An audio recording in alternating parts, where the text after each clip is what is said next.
안녕하세요, 맘띠입니다. 이제 오늘은 우리 정치외교학과, 국제학부나 국제학과 선호하는 학생들 굉장히 많이 있죠. 근데 그런 학생들 같은 경우가 지금 많이 선호하는데 학종에서 떨어진 아이들이 굉장히 많이 있어요. 근데 반면에 내신이 부족해도 학종으로 합격했던 아이들의 상기부 공통점이 무엇인지, 그리고 정치외교학과와 국제학과를 노린다면 생활 기록부에 어떠한 점들이 반드시 나와야 되는지 그 점을 오늘 확실히 말씀드리겠습니다. 먼저 여러분들의 입학사정관 입장에서 한번 생각해 보실 필요가 있어요. 여러분이 정치외교학과를 지원한다고 하면 과연 대학교에서 생활기록부에서 실제로 유심히 보는 포인트가 무엇이냐라는 점입니다. 먼저 핵심 평가로서는 당연히 진로 역량 보겠죠. 근데 진로 역량만 보지는 않겠죠. 탐구, 농직력이 있는 건지, 의사소통과 협업이 있는 건지, 자, 윤리적과 공적 책임이 있는 건지, 그 다음에 다섯 번째로 글로벌 역량이 있는 건지, 이 다섯 가지가 실질적으로 정치 외교학과를 지원한다면 반드시 나와줘야 됩니다. 왜요? 입학사정관은 이 다섯 가지를 보고 싶어 하기 때문이죠. 여러분들 한번 생각해 보세요. 여러분들이 정치 외교학과 입학사정관이란 말이야. 근데 어떤 학생이 지원했는데 여러분들이 보고하는 역량이 생활기록부에 보이지 않는다면 그 학생을 뽑고 싶을까요? 그런 마음은 들지 않겠죠. 그 학생의 설령 내신이 등급이 높다 할지라도 그 등급을 과연 여러분들 믿을 수 있을까요? 믿지는 않는다라는 말입니다. 그래서 이제 종종 이렇게 어떤 아이들이 이렇게 합니다. 이제 전공 이제 진로 역량 같은 경우는 이제 어디에서 많이 보여줘야 되냐면 당연히 교과에서 성수도와 가세트, 생활기록부 전체적으로 이제 진로 역량을 보여주는데 여러분들 이 점을 생각해 보실 필요가 있어요. 여러분들이 정치 외교학과를 희망한다면 정치, 사회, 국제 관계 이 세 가지에 관련된 키워드가 대체 3년 동안, 몇 년 동안 일관되게 등장하는지 평가하실 필요가 있습니다. 보통 우리가 정치외교학과 학생들이 희망하는 고1 때부터 쭉 가다가 갑자기 뭐 내신이 안 돼서 그만두는 경우도 있는데 이상하게 정치외교학과 학생들이 갑자기 틀어진 경우가 있건데 근데 중요한 것은 진로가 틀어지는 게 중요한 것이 아니고 설령 진로가 경영이나 경제 쪽으로 틀어졌다 하더라도 국제통상과 관련된 정치, 사회, 국제관계 키워드를 끌고 나갈 수가 있거든요. 그래서 이 점이 몇 년간 일관되게 등장하는가 한번 여러분들 검토해 보시기 바라겠습니다. 일단 탐구 및 논중력은 여러분들 수행평가도 하고 과제 연구를 하잖아요. 그러면 여러분들 그 탐구의 논중력을 보여주기 위해서는 이 네 가지가 나오는지 보시죠. 첫 번째로 궁금증 동기가 나오는지, 그다음 두 번째로 자료 수집이 나오는지, 그다음 세 번째로 분석 능력이 나오고 결론 도출이 이 네 가지가 생활 기록부가 보여야 됩니다. 이 네 가지가 생기에 보이지 않을 때는 탐구 논증력을 입학 사정과는 평가할 방법이 없다라는 말이죠. 무슨 말씀 이해가시죠? 그다음에 의사소통 협업 같은 경우는 이제 이 점이요. 우리 정치외교학과 희망하는 학생들 같은 경우는 다 무엇을 하죠? 네. 모의 뭐 그게 모의 국회라든지 뭐 유엔 모의 유엔 같은 경우도 하죠. 그런 건 뭐 여러분들 뭐 하시죠? 토론하죠. 근데 학생 사실 토론한다라는 말이죠. 그럼 거기에서 여러분들 찬성측이니 반대측이 어떤 제비뽑기를 해서 토론하게 된다라는 말이야. 근데 중요한 건 무엇이냐면 그 생활 기록부로 봤을 때 여러분의 의사소통을 효율적으로 전달하는 것도 중요한 건데 중요한 것은 하부점을 찾았는지가 나와야 됩니다. 토론 대회에서 하부점을 찾았는지와 안 찾았는지는 여러분들의 생활 기록부에서 하늘과 땅 차이라는 점 반드시 기억해 두실 필요가 있습니다. 그리고 윤리성과 공정책임 당연하죠. 공공성과 그다음에 공정성에 대한 태도가 드러나 있는가라는 점입니다. 보통 이런 거는 갈등 조정 아니면 특히 이제 행택에 많이 나옵니다. 행택에서 많이 나오는데 이 공공성과 공정성과 관련된 여러분의 합리적인 태도가 무엇인지 이 점이 행택에서 나와줄 필요가 있습니다. 그리고 당연히 글로벌 역량은 필요하죠.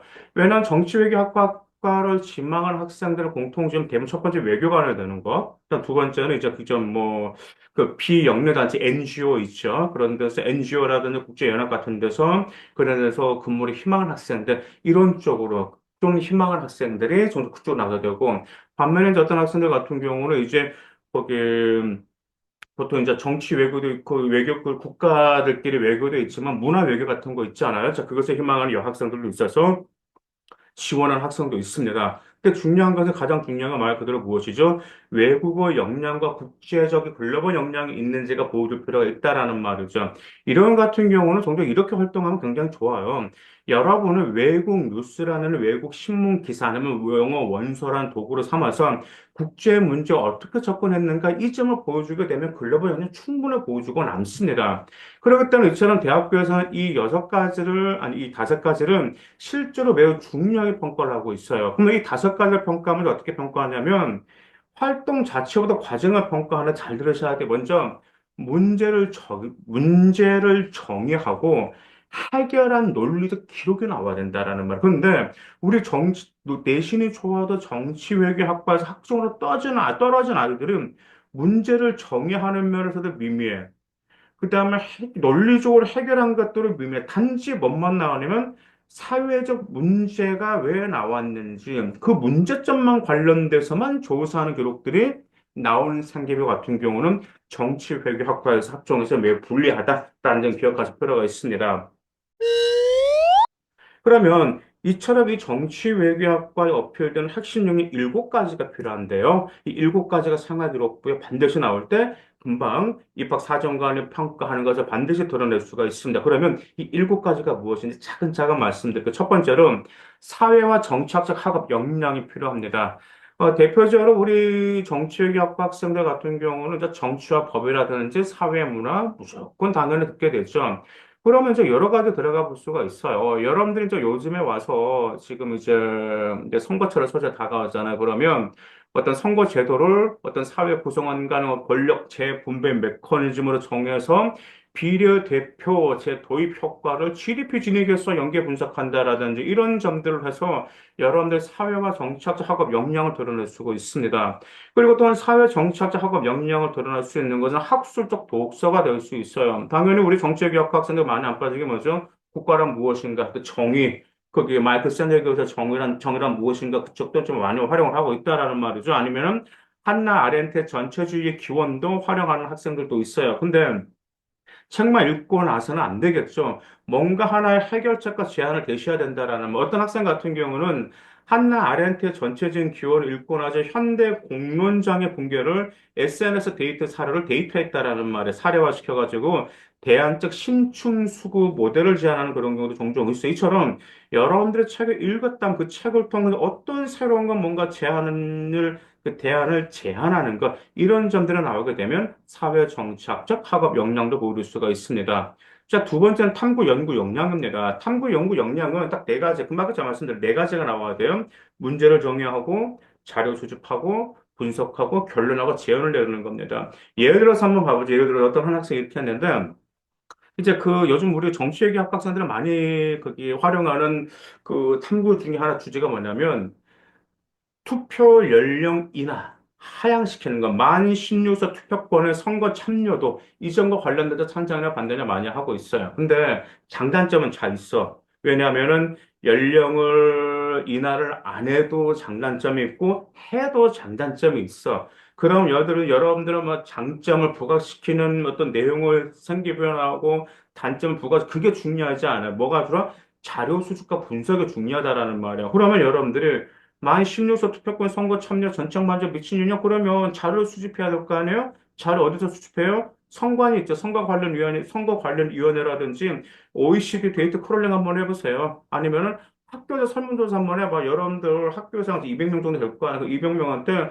찬성하냐 반대하냐 해보세요. 이게 다 자료단 말이야. 근데 저는 꼭 설문조사 하라고 합니다. 급식실 앞에서 스티커를 붙여달라. 그 다음에 보기도 만들어가 스티커를 붙여달라고 하면 정말 보고 줘요. 그러면 이러한 자료 수집해서 정량평가 정성자를 동시에 활용해서 문장을 강조해서 자료 수집해요. 그럼 자료 수집하는 뭐 하죠? 분석해야 되겠죠. 분석할 때 어떻게 하다 상관 회계 분석이라든지 아니면 FGI 있죠. 포커스 그룹 인터뷰죠. 어떤 포커스 그룹 해가지고 인터뷰를 해서 분석을 하는 것이죠. 그러다 보면 확실히 여러분들이 이 분석하는 것에 상기를 들어가 되고 그 다음에 결론을 발표하게 된다면 이제 발표해야 됩니다. 당연히 이런 거든. 발표하게 된다면 탐구 연구 역량을 보여주고 있습니다. 근데 여러분들 정치 외교 학과를 준비한 학생 외에도 그 학생들 여러분들 탐구 역량을 보여주기 위해서 과연 이 자료 수집과 분석에 생활기록부에 잘 드러났는지, 제대로 드러났는지 한번 객관적으로 여러분들 생활기록부를 평가해 보시기를 바라겠습니다. 자, 그다음 네 번째로 이제 비판적 사고, 논리적 글쓰기가 굉장히 많이 필요하죠. 이것은 정치 외교학과만 필요한 건 아닙니다. 근데 이제 비판적 토론을 많이 해요. 근데 토론 많이 하면 토론을 많이 하는데 토론에서 그럼 우리가 어떻게 비판적 사고를 보여줄 수 있을까라고 하는데 예를 들어서 한번 보죠. 지금 하나 이슈가 된 건 대통령 4년 중임제로 하냐, 아니면 5년 담임을 하냐, 이게 지금 계속해서 좀 시끌벅적하고 있단 말이에요. 이번 선거처럼. 그러면 찬반 토론에서 여러분들은 4년 중임을 하든 4년 중임 쪽에서 찬성을 하든 아니면 5년 담임 찬성을 하든 그건 상관이 없어. 중요한 말 그대로 뭐냐면 이 세 가지 사례가 3단계가 나타난 특히 연역 귀납, 비교 사례, 이 3단 논법으로 여러분들 진행하셔야 된다라는 거. 그래서 연역, 귀납, 비교 사례가 나오면 여러분들 찬성이든 반대든 간에 여러분들의 비판적 사고를 보일 수 있다라는 거 꼭 기억해 두시기 바라겠습니다. 그 다음에 의사소통 거기에 협력 역량을 보여줘야 되는데, 아까 말씀드렸죠. 대표적 모의유연을 많이 한다라는 말이죠. 그래서 특히 모의유연에서 요즘에서 많이 하는 것이 일단 난민 문제 개란 찬성을 하고 있어. 즉, 난민을 받아들여야 되냐, 받아들이지 말아야 되냐라는 점들도 있는데, 이런 같은 경우는 G7이라든지, 그 다음에 EU 있죠. 유럽연합의 어떤 불락한 의견을 좀 여러분들은 3단계 수정안으로 좀 조정해서 좀 공동 결의로 15조 통과한다는 이런 식으로 해서 좀 여러분들이 어떤 뭔가 대안을 제시하게 된다면 협상이라는 협의를 충분히 도출해 줄 수가 있다라는 점 기억해 두실 필요가 있습니다. 그다음에 리더십과 공적 책임감을 이제 반드시 보여줘야 되고 정치외교학 학생들. 그건 리더십 어떻게 보냐? 그래 물론 여러분들 팀 프로젝트라든지 아니면 뭐랄까, 어떤 그 동아리 활동에서 여러분들이 보여줄 수도 있지만은, 공익성도 같이 보여주는 리더십이 필요합니다. 대표적으로 이제 이런 것도 있겠죠. 뭐, 행정복지센터를 방문한다, 의회를 방문한다라든지, 어떤 학생 같은 경우는 본인의 그 자기 지역 내에서 어떤 문제점을 발견했다라는 말이야. 그러면 그 문제점을 해결하기 위해서 어떤 대안이 있을 것인지를 학교에서 발표하고 그 점을 거기 시청에 이렇게 게시글 해서 그 글을 메일로 보냈다라든지 이런 점들도 종종 있었습니다. 심지어 어떤 학생 같은 경우는 정치 외교학과 학생으로서 본인의 어떤 특정 희망하는 나라가 있었습니다. 그 희망하는 나라가 있었는데 그 희망하는 나라 외교관과 인터뷰를 했는데 그러니까 직접 가서 인터뷰한 거 아닙니다. 메일로 주고받으면서 인터뷰하면서도 리더십과 공적 책임감을 보여줬다라는 점 기억해 두실 필요가 있습니다. 자, 글로벌 시민성과 글로벌 외국어는 일단은 국제 토론을 많이 해볼 필요가 있겠죠. 이제 국제 토론 같은 경우는 학교에서 그러죠. 너는 스페인 대표, 너는 거기 미국 대표, 내가 일본 대표 해가지고 어떤 하나의 주제가 주어지게 되죠. 그 다음에 아젠다가 주어지게 되면 아젠다 대표를 해서 토론하게 되는데, 여기서 이제 여러분들이 그것의 아젠다를 태어났을 때 제일 중요한 조건은 말 그대로 뭐냐면, 이 점 기억하셔. 여러분들 만약에 스페인 대표란 말이야. 근데 스페인 대표면은 제일 잘 생각해보세요. 자국의 이익이 우선일까요? 아니면은 국제사회 이익이 우선일까요? 이게 참 아이러니하단 말이야. 근데, 완전히 우리 자국의 이익을 우선시하고 국제 이익을 우선시하는데 이것도 말이 안 되고, 국제 이익을 완전히 무시하고 자국의 이익을 우선시하는데 이것도 말이 안 된단 말이야. 이처럼 뭔가 여러분들이 이 합의점 국제 토론에서 서로 합리적인 도출 대안을 보여줄 수 있는 게 반드시 필요하다라는 점 기억해 두실 필요가 있습니다. 그리고 또 하나 우리가 이제 좀 보여줄 수 있는 게 어떤 학교는 다른 해외에 있는 학교들과 문화교류 알죠. 일본 고등학교와 문화교류 한 학교도 있고, 거기 중국과도 문화교류 학교도 있죠. 그때 이제 보통 여러분들이 SDGs 있죠. SDGs 저 공동 프로젝트를 들어갈 수가 있어. 그렇게 될 때 여러분들이 이제 일본어라는 영어 아니면 중국어 영어로 혼용해서 뭔가 좀 어떤 결과물을 도출하게 되면 글로벌 시민성 외국어 활용도 보여줄 수가 있습니다. 그 다음 또 외신 분석도 나는 한번 해보기를 바래요. 외신 분석이니까 예를 들어서 이제 굉장히 CNN이라든지 그 타임즈라든지 뉴스위크즈라는 건 굉장히 많이 나오잖아요. 그러면 일단 여러 어떤 특정 국가라든지 아니면 어떤 특정 정치 외교에 좀 관심이 있다라는 말이에요. 그러면은 그점과 관련된 외신을 분석하는 거야. 기사 원문을 분석을 해. 그래서 기사 원문을 보면서 핵심 데이터가 무슨 핵심 키워드가 무엇인지를 보고 나서 왜 이게 핵심 키워드가 될 수밖에 없었는지 자 논점을 고려하고 나서 대한민국이 무엇을 시사하는지 라는 식으로 여러분들 보고서를 제출하게 되면 글로벌 시민성과 외국어 역량을 충분히 보여줄 수가 있습니다. 자, 그 다음에 여러분들이 이제 일곱 번째로 윤리성과 공정성, 감수성을 이제 좀 보여주셔야 되는데, 자, 대표적으로 이 점을 좀 참 잘 들어두세요. 우리가 이제 대표적으로 아까 사회문화에서 좀 많이 쓰는 게 이제 사형제 폐지를 많이 하고 있어요. 아마 우리 정치외교학과라는 행정학과 학생들도 지금 사형제를 찬성하나 반대하나, 특히 대표적으로 촉법소년 연령이냐 하향이냐 찬성하나 반대하나라는 점이 굉장히 많이 있다라는. 근데 이제 대부분 뭐 사람들 찬성한다.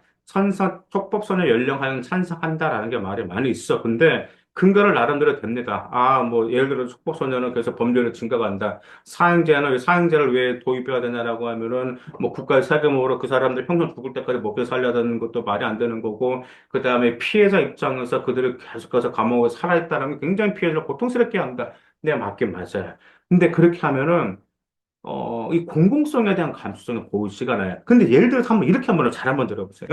사형제 폐지를 모의 재판을 했다라는 거. 그러면은 여러분들이 이것을 할 때 헌법재판소의 어떤 기록이라든지, 헌법재판소 판례라든지, 칸트의 응보연 이론과 대조로서 합헌이냐 위헌 시가 모두 검토 토론하는 이런 기록이 나오면 정말 땡큐한 거지. 왜냐하면 일단은 판례를 고려하고 나서 철학자 칸트의 응보형 이론을 한번 우리가 여러 번 봐보세요. 그러면은 과연 어떤 점이 좋을 것인지 모든 것을 검토하는 과정을 나오면서 이렇게 토론했다라고 하면 사형제를 찬성하든 반대하든 촉법소년 인하를 찬성하는 반대하든 간에 여러분들의 윤리성과 공공성, 공정성, 감수성을 보일 수가 있습니다. 무슨 말씀 이해가시죠?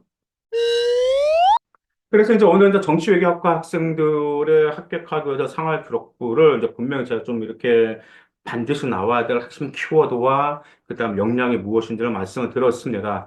자, 이 세 가지 그래서 결론은 첫 번째로 여러분들 스토리를 그리실 필요가 있습니다. 주제의 일관성이 필요합니다. 주제 일관, 특히 정치외교학과. 그다음 또 하나, 정치외교학과에서 너무 두루뭉실한 생활 기록부는 좋지가 않습니다. 여러분들이 외교관이 되길 바래? 그러면 여러분들 어떤 특정 나라의 외교관이 되길 바라는 어떤 특정 나라를 정하면 매우 좋은 결과가 있어요, 실질적으로. 실질적으로 말도 안 되는 그런 학생이 있었기 때문에 좀 봐주실 필요가 있고, 여러분들 비영리단체에서 근무하기 거기에서 희망한 학생이라면 그것이 여러분들의 국제사회에서 어떤 이슈가 있을 것인지 국제 공정성을 보호의 스토리를 여러분들 그려보실 필요가 있습니다. 그다음 두 번째, 우리 정치외교학과는 숫자와 근거 전문 용어가 문장을 좀 밀도있게 만드실 필요가 있어요. 너무 두리뭉실해.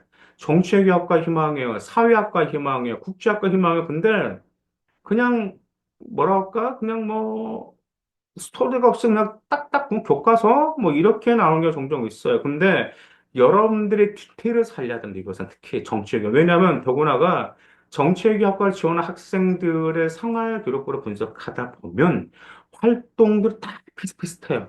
보고서도 비슷비슷해. 근데 이게 좀 디테일하게 밀도 있게 구체적으로 나오는 생활 기록부는 확실히 차별성을 준다라는 점이 여러분들 좀 기억해 두실 필요가 있습니다. 그 다음에 항상 생활 기록부를 볼 때 여러분들의 성찰이 드러나는 지켜보실 필요가 있어요. 지금 여러분들이 어떤 활동을 하거나 여러분들이 어떤 토론하는 모의에 활동했다라는 말이 아니면 어떤 무엇을 조사했다 그러면 이 점이 내 정치적 가치관에 어떤 변화를 주었는지가 생활 기록부에 반드시 나타날 때 입학사정관은 더 크게 설득시킬 수 있다라는 점 기억해 두실 필요가 있습니다. 그래서 오늘 방송 잘 보시면서 정치외교학과, 국제학과, 물론 행정학과 학생도 이 방송에 많은 도움이 될 겁니다. 그래서 오늘 방송을 잘 토대로 생활 기록부를 잘 보완해서 꼭 학종으로 합격하시기 바랍니다. 감사합니다.